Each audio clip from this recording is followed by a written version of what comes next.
साईं अॼु सुरखावड़ी जो बैत पढ़ंदासीं। पाणीअ मथे पेर कंहिं पर कड़ियो पेरिएं, लहरियुनि मां लतीफ़ चए सूंहें लधाऊं सेर, इन भूं संदो भेर पर परूण ॾाखिड़ो।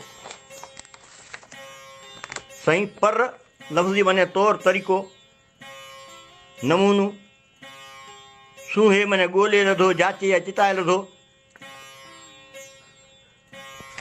सीर माने वहिकिरो, दग या गस। भूं माने हंधि या माग, मकान। पेर माने वकड़, भेर माने वर वकड़ या फेरो।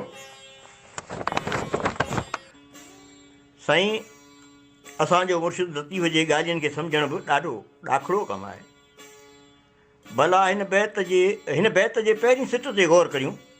भला पाणीअ मथे बि कॾहिं पेर जा निशान ठहंदा आहिनि छा, जिन खे कड़े ऐं लीके सघिजे?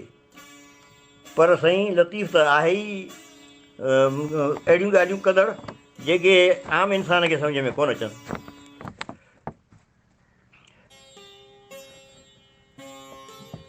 हू त पाणीअ ते जेके पेर आहिनि से बि सुञाणी थो वठे। पहिरीं साईं जॾहिं पेर कढ़ींदे कंहिं दरिया ते अची बीहंदा आहिनि त उन्हनि खे ख़बर हूंदी आहे त हितां पाणीअ में घिरण वारो परीं पार जे वेंदो त किथे वञी लिक कंदो। अहिड़ियुनि ओञाणनि जे आधार ते हू उन माग ते वञी पहुचंदा आहिनि जितां खेनि सॻु मिली वेंदो आहे। ऐं हिन बैत में जेका त ज़ाहिरी माना इहा बि आहे, पर बातनी तौर ते हिन बैत खे उन्हनि हक़ जे ॻोल्हाऊ सालकनि जे रूप में शायदि हीअं बि चई सघिजे थो त सालकनि जो सैर तसव्वुफ़ जी इस्तिलाह में हक़ जे तरफ़ वेंदड़ आहे, त पोइ उहे कामिल इंसान उन्हनि लहरियुनि मां बि वाट ॻोल्हे था वठनि। जेतोणीकि हक़ जे समुंड में तकलीफ़ूं ऐं कशालात ज़रूरु अचनि था इन राह में।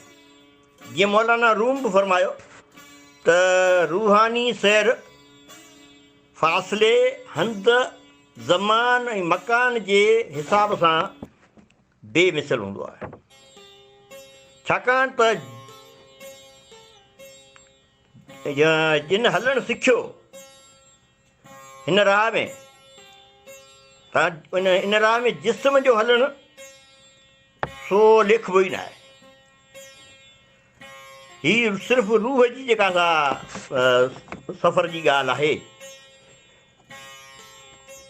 सुलूक जी राह जो इहो ॿियो मरहलो आहे, जॾहिं रूह जिस्म खां आज़ादु थी अॻिते वधी थो वञे ऐं पंहिंजे मालिक महबूब ॾांहुं, ऐं उन कैफ़ियत जी हालत खे उन महबूब खां सवाइ ॿिए कंहिंखे ॼाण बि न हूंदी।